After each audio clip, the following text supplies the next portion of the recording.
നീ നിന്റെ വാപ്പയെ കണ്ടിട്ടുണ്ടോ മോളെ? ആ പാവം പൊട്ടനെ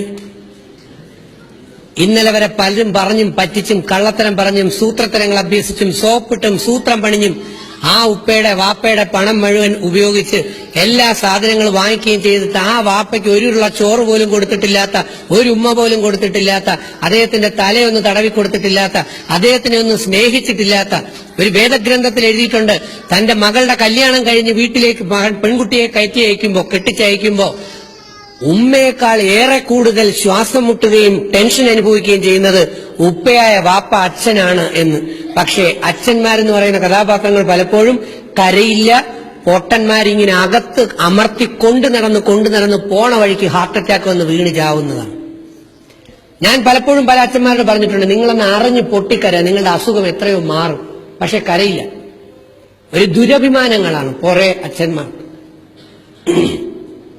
ലൈറ്റ്സ് ഓഫ് പ്ലീസ്. നീ നിന്റെ അച്ഛനെ കണ്ടിട്ടുണ്ടോ മോനെ? നിന്റെ വാപ്പെ, ആ പാവം പൊട്ടനെ? നിനക്ക് ലക്ഷങ്ങൾ വേണമെന്ന് പറയുമ്പോ MBBS വാങ്ങിച്ചു തരാനായിട്ട് ലക്ഷം കൊണ്ട് ബുക്ക് ചെയ്യാനും ഈ ലക്ഷം എവിടെ നിന്ന് വന്നു എന്ന് നിനക്കറിയില്ല. അദ്ദേഹം കഴിച്ചിട്ടില്ല, കുടിച്ചിട്ടില്ല, അദ്ദേഹം ജീവിച്ചിട്ടില്ല. നമുക്ക് വേണം ലക്ഷങ്ങൾ. ആ മനുഷ്യന്റെ അസുഖം എങ്ങനെയെന്ന് അറിയില്ല, അദ്ദേഹം എങ്ങനെയാണ് ജീവിക്കുന്നതെന്ന് അറിയില്ല. നമുക്ക് പരസ്യങ്ങളുടെ അടിമയിലും മറ്റു പല രീതിയിലും അവിടെ പഠിക്കാനും ഇവിടെ പഠിക്കാനും മറ്റെടുത്ത് പഠിക്കാനുമായി ലക്ഷക്കണക്കിന് രൂപ. എത്ര ലക്ഷം? 50 ലക്ഷം, 40 ലക്ഷം, 30 ലക്ഷം. എനിക്കത് കിട്ടണം, കാരണം എന്റെ ഫ്രണ്ട് അവിടെ പോകുന്നു, എന്റെ ബാക്ക് അവിടെ പോകുന്നു. നമുക്കതിന് വരുമാനമുണ്ടോ? നമ്മുടെ അവസ്ഥ എന്താണ്? നമ്മുടെ കുടുംബം എന്താണ്? നമുക്ക് കിട്ടിയ പഠനത്തിൽ ഏറ്റവും നന്നായി പഠിച്ചാൽ മെരിറ്റ് കയറിപ്പോ അവസരമുണ്ട്. ഇല്ല.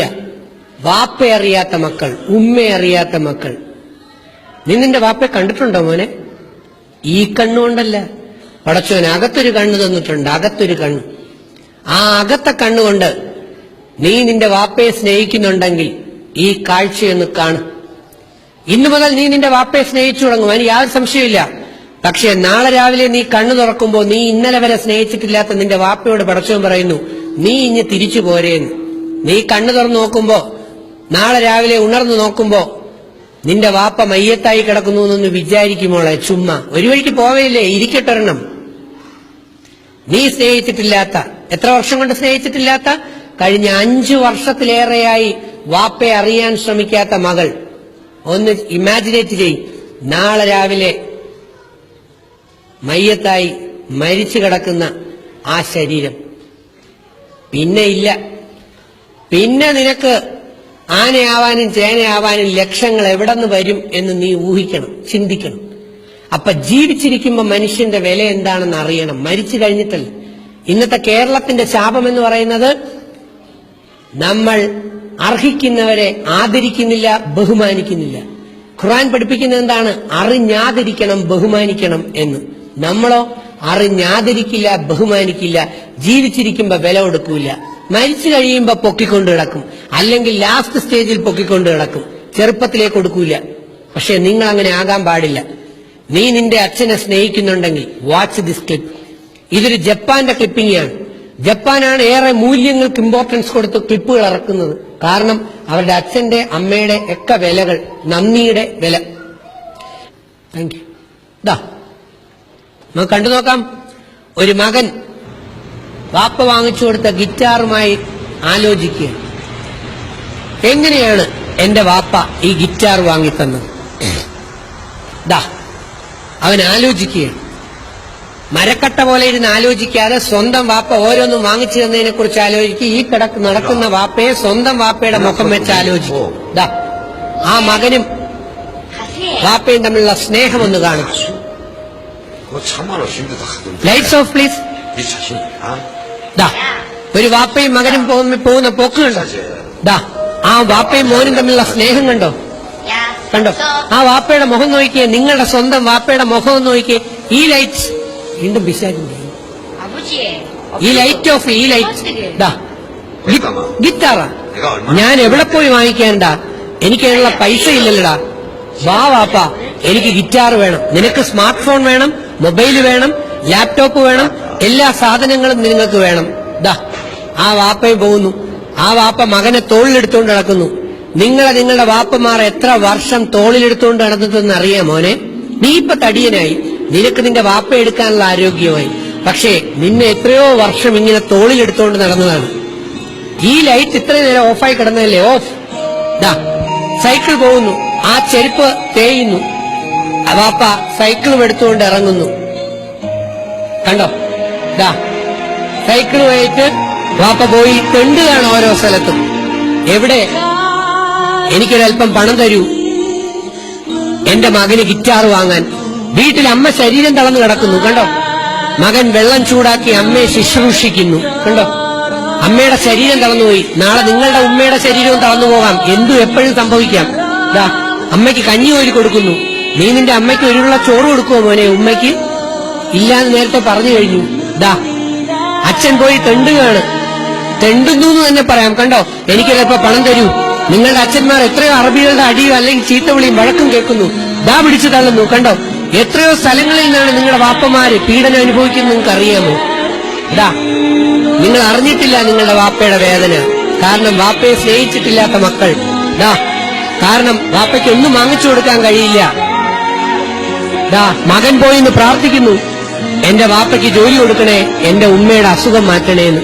നീ നിന്റെ വാപ്പയ്ക്കും ഉമ്മയ്ക്കും വേണ്ടി പ്രാർത്ഥിക്കാറുണ്ടോ മക്കളെ? ദാ ജപ്പാന്റെ തെരുവിലൂടെ പോകുന്ന ആ വാപ്പ അച്ഛൻ കണ്ടു, ജപ്പാന്റെ തെരുവിൽ ഗിറ്റാറുകൾ കടയിൽ നിരത്തി വെച്ചിരിക്കുന്നു. കണ്ടോ? എന്റെ കയ്യിൽ ഒരു തുട്ട് മാത്രമേ ഉള്ളൂ. ദാ ആ വാപ്പയുടെ കണ്ണുനീരെന്ന് കണ്ടേ? നിന്റെ വാപ്പയുടെ കണ്ണുനീർ. എന്റെ മകൾക്ക് വേണ്ടി എനിക്കൊന്നും വാങ്ങിച്ചു കൊടുക്കാൻ പറ്റുന്നില്ലല്ലോ. അങ്ങനെ ആ വാപ്പ തീരുമാനിച്ചു. നിവൃത്തിയില്ലാത്ത ഗതികേടിന്റെ ഫലം കൊണ്ട് ആ ജപ്പാന്റെ കട ഇടിച്ചു പൊളിച്ചു. അദ്ദേഹം ആ ഗിറ്റാർ മോഷ്ടിച്ചു. ഒരിക്കലും മോഷണം നല്ലതല്ല, പക്ഷെ ഒരു വാപ്പയുടെ ഗതികേടാണ്, ഒരച്ഛന്റെ ഗതികേടാണ്. തന്റെ മകന്റെ ആഗ്രഹം സാധിച്ചു കൊടുക്കാൻ, തന്റെ മകളുടെ ആഗ്രഹം സാധിച്ചു കൊടുക്കാൻ വേണ്ടി അദ്ദേഹം ഓടുന്നു. അദ്ദേഹം ഓടുകയാണ്. തന്റെ മകൻ തന്റെ വാപ്പയും വരുന്നത് കാത്തിരിക്കുകയാണ്. നീ നിന്റെ വാപ്പ ജോലി കഴിഞ്ഞ് വരുന്നത് കാത്തിരിക്കോണ്ട മോനെ. നീ ഒരു ആശ്വാസമായിട്ടുണ്ടോ നിന്റെ വാപ്പയ്ക്ക്? ദാ വാപ്പ സൈക്കിൾ ചവിട്ടി ആഞ്ഞു കയറി വരികയാണ്. പക്ഷെ ലെവൽ ക്രോസ് ക്രോസ് ചെയ്യുന്നത് അച്ഛൻ അറിഞ്ഞില്ല. മകൻ രക്ഷിക്കാൻ വന്നു. പക്ഷെ അപ്പോഴും ലെവൽ ക്രോസ് തട്ടി ഗിറ്റാർ വെളിയിലും അച്ഛൻ വാപ്പ റെയിൽവേ ട്രാക്കിൽ തലയടിച്ചു വീണു. ഞാൻ നാട്ടിൽ പറയാറുണ്ട്, ഗൾഫിൽ നിന്ന് വാപ്പമാർ പെട്ടിയുമായി വരുന്ന പെട്ടിയും കാത്ത് മക്കളിരിക്കും. പെട്ടിക്കകത്ത സാധനം. പക്ഷെ ഈ പെട്ടി നിറയ്ക്കാൻ വാപ്പമാര് കിടന്ന് പാടുപെടുന്നത്. സൗണ്ട് വാപ്പ എണീക്കാൻ ശ്രമിച്ചു.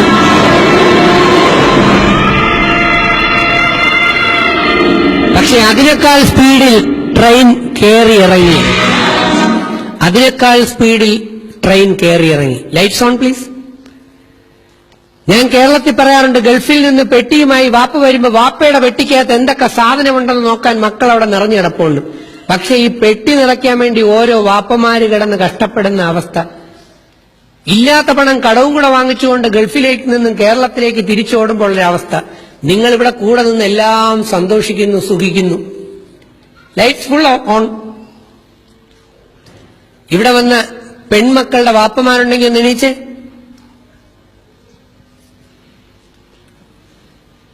ഈ വാപ്പമാരെ സ്നേഹിക്കാൻ താല്പര്യമുള്ള ഇവരുടെ പെൺമക്കളുണ്ടെങ്കിൽ ഒന്ന് എണീച്ചേ. Come on quick. നിന്റെ വാപ്പയ്ക്ക് ഇന്നുവരെ നീ കൊടുത്തിട്ടില്ലാത്ത, നീ നിന്നെ വാപ്പയെ സ്നേഹിച്ചിട്ടില്ലാത്ത മക്കൾ ഓടിച്ചെന്ന് ആ വാപ്പയ്ക്ക് ഒരു ഉമ്മയും കൊടുത്ത് കെട്ടിപ്പിടിച്ച് പൊട്ടിക്കരയുകയാണ് വേണ്ടത് പടച്ചോന്റെ നാമത്തിൽ. കാരണം നിനക്ക് ഈ ഭൂമിയിൽ ജന്മം തന്ന വാപ്പ. ഇനി കാണ് ഓരോ വാപ്പമാരുടെയും സന്തോഷം. വരുന്ന മകളുടെ കണ്ണും കാണുക, വരുന്ന വാപ്പയുടെ കണ്ണും മക്കളൊന്ന് കാണുക. കണ്ടോ? കാണണം, അറിയണം. ഓരോ കുട്ടികളും പാരന്റ്സിനെ അറിയണം. തന്റെ വാപ്പ അച്ഛൻ അനുഭവിക്കുന്ന കഷ്ടത അറിയണം, അവരുടെ ഹൃദയം അറിയണം. അങ്ങനെ ഒരു ലൈഫ് ഉണ്ടെന്നറിയണം. അങ്ങനെ തിരിച്ചറിയുന്ന പെൺകുട്ടിക്ക് മാത്രമേ ഭാവിയിൽ അവളുടെ ഭർത്താവിനെ സ്നേഹിക്കാൻ പറ്റൂ, ആ പയ്യനെ അവന്റെ ഭാര്യയെ സ്നേഹിക്കാൻ പറ്റൂ. ഇല്ലാത്തവർക്ക് അത് നടക്കില്ല. കാരണം ആ ജീൻ ആക്ഷൻ ഇല്ല. ഇപ്പൊ നീ യഥാർത്ഥ നല്ല കുട്ടിയായി, നല്ല മകളായി.